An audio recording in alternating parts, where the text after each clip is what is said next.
تحائف کا سلسلہ ختم ہوا تو سب اپنی خوش گپوں میں مصروف ہو گئے۔ دونوں کے چہروں پر ابھی ابھی چنری ہی تھی۔ عثمان اب سٹیج پر ان کے ساتھ کھڑا انہیں چھیڑ رہا تھا۔ مسکراہٹ تھی کہ دونوں کو چہروں سے جدا نہیں ہو رہی تھی۔ یار مجھے تو بابیوں کو دیکھنے دو، میں تو بائی ہوں نا ان کا، اس نے معصومیت سے کہا۔ مقصد صرف دونوں کو چھیڑنا تھا۔ بائی نہیں، منہ بولا بائی، بائی ہے تو، اور ابھی تک ہم نے جن کا حق ہے انہوں نے نہیں دیکھا تو تجھے کیوں دیکھنے دے؟ تو ڈھونڈ اپنی۔ جواب حارب کی طرف سے آیا تھا۔ تم دونوں تو اس لیے نہیں دیکھ رہے کہ کہیں یہی نہ بہک جاؤ۔ عثمان نے منہ بنا کر چھیڑا۔ اب بھی نہیں صرف ابتسام اور حاجہ بیگم نہیں دیکھا تھا، وہ بھی تھوڑی سی چنری اوپر کر کے۔ حاجہ بیگم نے تو ان کی کتنی دفعہ نظر اتار دی تھی اور ان دونوں کو بتایا تھا کہ وہ بہت پیاری لگ رہی ہیں، اور انہیں بھی دیکھنے کی آفر کی تھی۔ چاہے اس آفر پر اسوا کی دھڑکن تیز ہوئی تھی۔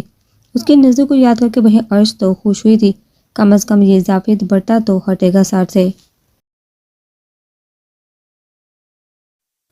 دل تو ان کا بھی مچل رہا تھا کہ ایک دفعہ ان کی جھلک دیکھ لے، لیکن جانتے تھے یہ جھلک اگر دیکھ لی تو پھر انہیں ہوش نہیں رہنا، اس لیے انہوں نے دل پر بڑا سا پتھر رکھ کر آسانی سے انکار کیا۔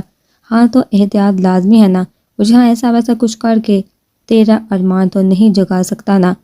میں حارب نے اسے سلگایا تو ہے ہی دیش انسان، اس نے دانت پیستے۔ ویسے میرے بھائی آج تجھ میں یہ صبر والی آتما کہاں سے آ گئی؟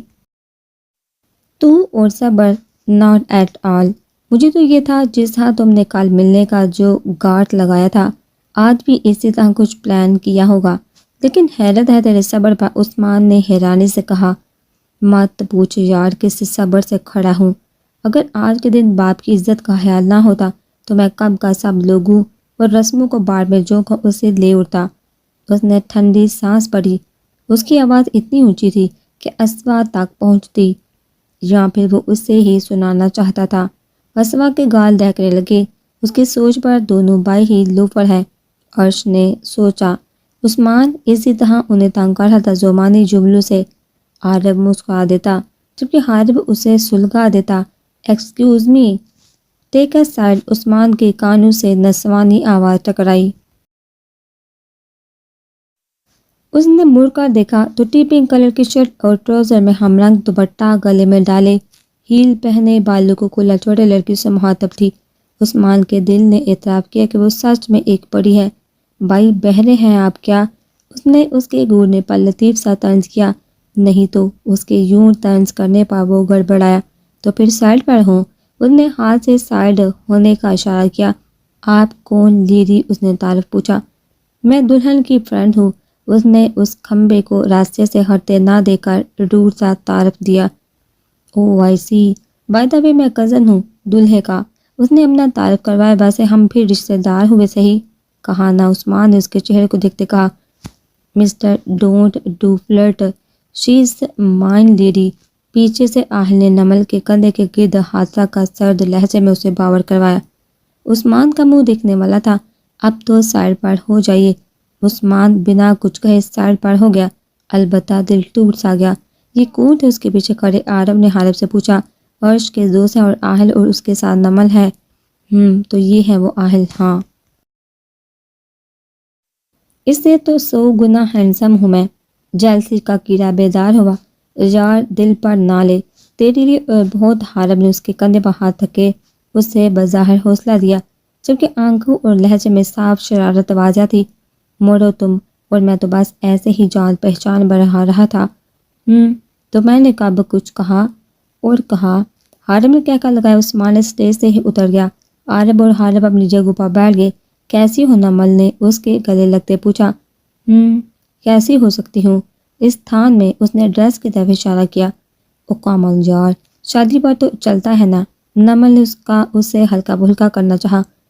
میں بھی ہوں یار، آہل نے خود کو اگنور دے کر خود ہی اپنے ہونے کا احساس دلایا۔ جی پتہ ہے مجھے، اور تم دونوں ایک تو کل بھی نہیں آئے، اوپر سے آج آئے، اور وہ بھی اتنی لیٹ۔ اس نے شکوہ کیا۔ تمہاری ناراضگی بھی دور کرتے ہیں، لیکن اس سے پہلے آپو سے تو مل لینے دو۔ السلام علیکم، آپو کیسی ہیں؟ الحمدللہ ٹھیک، تم دونوں کیسے ہو؟ اسوا نے خوش دلی سے جواب دیا اور ساتھ حیرت پوچھی، ابھی تک تو ٹھیک تھے لیکن آپ کی بہن غصہ ہے، اب آگے پتہ نہیں ٹھیک رہتے ہیں کہ نہیں۔ اس نے شرارت سے کہا، تو تم لوگ بھی تو اتنے لیٹ آئے ہو، آؤٹ آف سٹی تھے اس لیے نہیں آ سکے، اور کل اچانک ہم دونوں کو پتہ چلا کہ ہماری منگنی ہے اس لیے آ نہیں سکے، اس نے وجہ بتائی۔ مبارک ہو بہت بہت دونوں کو، اس نے مبارکباد دی۔ چلو پھر اسے بتاؤ تاکہ اس کی ناراضگی ختم ہو۔ جی بس دعا کرے۔ اسوا سے مل کر وہ دونوں عرش کی طرف آئے۔ اب بتاؤ کیوں نہیں آئے کل؟ نمل نے اپنا ہاتھ آگے کیا، کیا ہے؟ ووٹ دیکھو۔ او مائی گاڈ، یہ عرش نے خوشی ہوتے ہوئے اونچی آواز میں کہا۔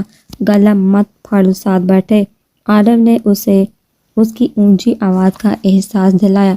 عرش نے اسے گھورا۔ السلام علیکم۔ دونوں نے عارف کو سلام کیا۔ بہت بہت مبارک ہو سر۔ آپ کو خیر مبارک۔ اسے چھوڑو، مجھے بتاؤ کس کی قسمت پھوٹی ہے؟ ہاں یہ جو میرے ساتھ کھڑا ہے نا، اس کی پھوٹی ہے۔ آہل کی، اس نے حیرانی سے کہا۔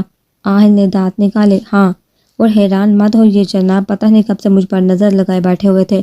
یہ تو پارٹی میں انکل نے بابا سے بات کی تو سب کچھ اچانک ہو گیا کہ مجھے تمہیں بتانے کا بھی موقع نہ ملا۔ پھر جب تمہاری کال آئی تو میں نے سوچا کہ تمہیں سرپرائز دوں گی، اس لیے نہیں آ پائے۔ بہت بہت مبارک ہو دونوں کو، اس نے دل کی گہرائی سے وش کیا۔ تم کیوں خاموش ہو؟ حالانکہ یہ تمہاری خواہش تھی، عرش نے کہا۔ جس کی منگے تھے اتنا بولتی ہو؟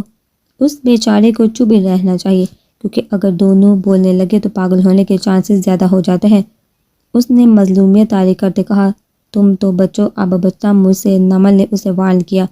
میں بچنا بھی نہیں چاہتا، اس نے وار فتگی سے اسے دیکھتے کہا۔ نمل برش کرنے لگی۔ اچھا میں تمہیں دیکھ لوں؟ ہاں کیوں نہیں، ماشاءاللہ بہت پیاری لگ رہی ہو، بالکل کسی پری کی طرح۔ ویسے کہ عارف بھائی اس دن بالکل ڈرکولا لگ رہے تھے، لیکن آج کچھ انسان لگ رہے ہیں، اس نے اس کے کان میں کہا۔ عرش نے عارف کی طرف دیکھا جس کے چہرے پر آج معمول کے خلاف دھیمی سی مسکراہٹ تھی۔ ہٹو پیچھے، میں بھی دیکھ لوں۔ آہل نے اسے پیچھے ہونے کا کہا۔ بچے لڑکوں کو اجازت نہیں دیکھنے کی، اس نے جلتے کہا۔ جلسی عروج پر تھی۔ آہل وہی رک گیا۔ دوست ہے وہ میرا، عرش غرائی۔ تو ہے تو لڑکا ہی نا، یا پھر کوئی اور شے ہے، اس نے بھی بھرپور طنز کیا۔ کچھ نہیں ہوتا عرشی، آئی کین انڈرسٹینڈ، اس نے مسکرا کر کہا۔ عرش لب بھیج کی، میں آپ کو دیکھ لوں؟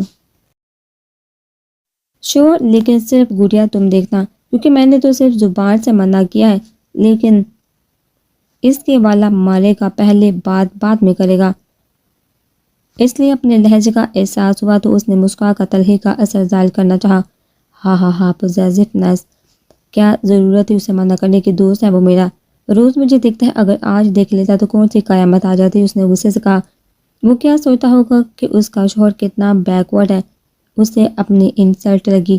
روز کا میں نہیں کہتا، کیونکہ اس وقت تم میری کزن تھی بس، لیکن آج تم میری بیوی کی حیثیت سے میرے پہلو میں بیٹھی ہو، میرے نام سے آج لوگوں سے تمہارا تعارف ہو رہا ہے، اس لیے میں نہیں چاہتا کہ آج میرے علاوہ تمہیں کوئی نامحرم دیکھے، اور یہ کچھ غلط بھی نہیں ہے، میرا حق ہے تمہارے حق کی، تم مائی فوڈ۔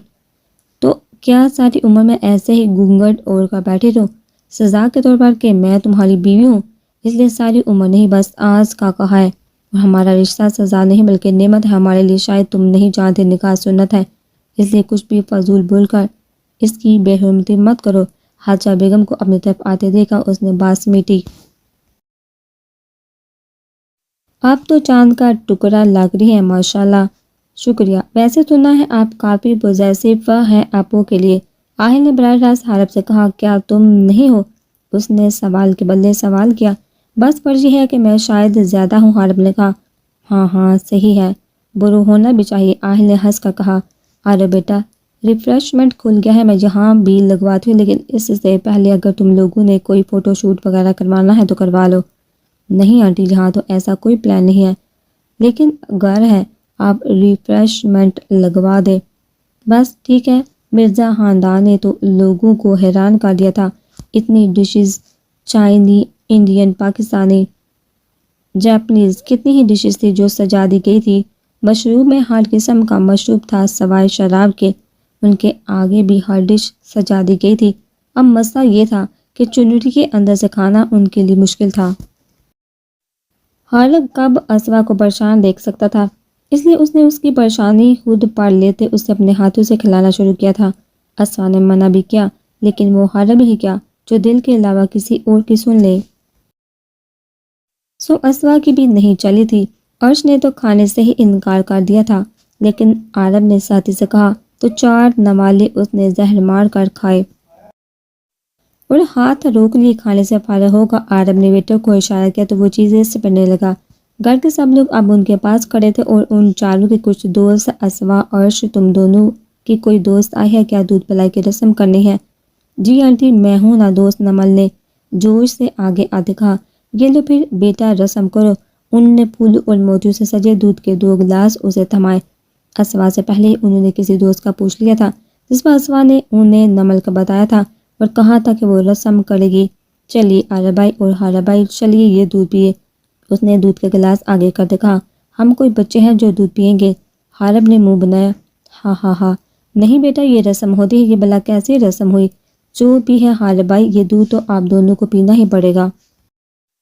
چل عارب اتنی ضد کر رہے ہیں تو پی ہی لیتے ہیں۔ دونوں نے ایک گھونٹ بڑھا، وہ ایک کمینوں سارا نہ پینا، دودھ میرے لیے بھی بچا کے رکھنا۔ کیوں تجھے بعد میں دودھ نہیں ملے گا کیا؟ عارب نے آبرو اچکائی، نہیں یار ایسا دودھ تو بہت ملے گا، لیکن اس دودھ سا نہیں ہوگا۔ کیوں؟ اس دودھ میں کیا امرت گلا ہے جو تو پی کر امر ہو جائے گا؟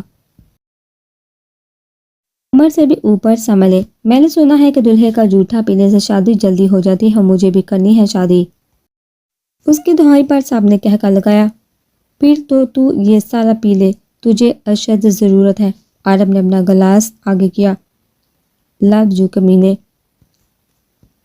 وہ گٹا گٹ سارا پی گیا۔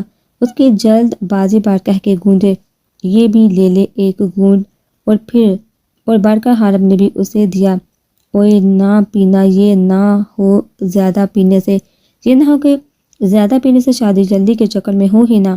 یہ ہجوم میں سے کسی لڑکے کی آواز تھی، استغفر اللہ۔ اس نے فوراً گلاس رکھ دیا۔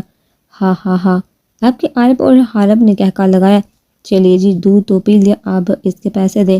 نمل نے ہاتھ آگے کیا، ہم نے کہا تھا دودھ لاؤ، حارب نے تڑک کر کہا۔ بالکل، عارب نے بھی تائید کی، بیٹا رسم ہے یہ، حاجہ بیگم نے مداخلت کی۔ اچھا بتاؤ کتنے کا تھا دودھ؟ 1 لاکھ کا آپ کا اور 1 لاکھ کا عارب بھائی کا۔ تاریخ گواہ ہے کہ سالی کا دودھ مہنگا ہی پڑتا ہے۔ ایک لڑکے نے دہائی دی، بھئی دودھ میں ایسا کیا تھا جو اتنا مہنگا؟ عارب نے حیرانگی سے پوچھا، بھئی اتنے بڑے بزنس مین ہیں آپ دونوں، اور کیسے 2 لاکھ کے لیے اتنا پوچھ رہے ہیں؟ بزنس مین ہونے کا کیا مطلب ہے؟ تم سب ہمیں لوٹنے لگ جاؤ۔ حارب نے آنکھیں چھوٹی کی، آنٹی، اس نے حاجہ بیگم کی طرف مدد طلب نظروں سے دیکھا، تنگ مت کرو بچے کو، جتنے مانگ رہی ہے دو۔ انہوں نے حمایت کی، باقی سب اس بحث کو انجوائے کر رہے تھے۔ اچھا رونا مت، یہ لو۔ حارب نے جیب سے چیک نکالتے اسے تھمایا۔ عارب بھائی اب آپ، اسی میں اس کے بھی ہیں۔ اوکے، وہ اٹھنے لگی۔ جیسے ہی پلٹ کر اس نے چیک دیکھا، اس کی چیخ نکل گئی، کیا ہوا؟ سب نے دہل کر اسے دیکھا، عارب پریشانی سے، جبکہ حارب دلچسپی سے اسے دیکھ رہا تھا۔ یہ نے صدمے سے سب کو چیک پر لکھی رقم پر انگلی رکھ کر دکھا، جس پر 250 روپے درج تھے۔ اس کی شکل پر حارب نے کہہ کر لگایا، جبکہ عارب نے افسوس سے نام سر ہلایا۔ اچھا رو مت، یہ لو۔ حارب نے 1 لاکھ کیش نکال کر دیا اور عارب نے چیک دیا۔ اس دفعہ نمل نے چیک کی تسلی کی تھی، پہلے پھر شکریہ کہہ کر اسٹیج سے اتر گئی۔ بھائی صاحب رخصتی کا وقت ہو گیا۔ جی، عارب اور حارب نے ہاتھ پکڑ کر دونوں کو نیچے اتارا اسٹیج سے۔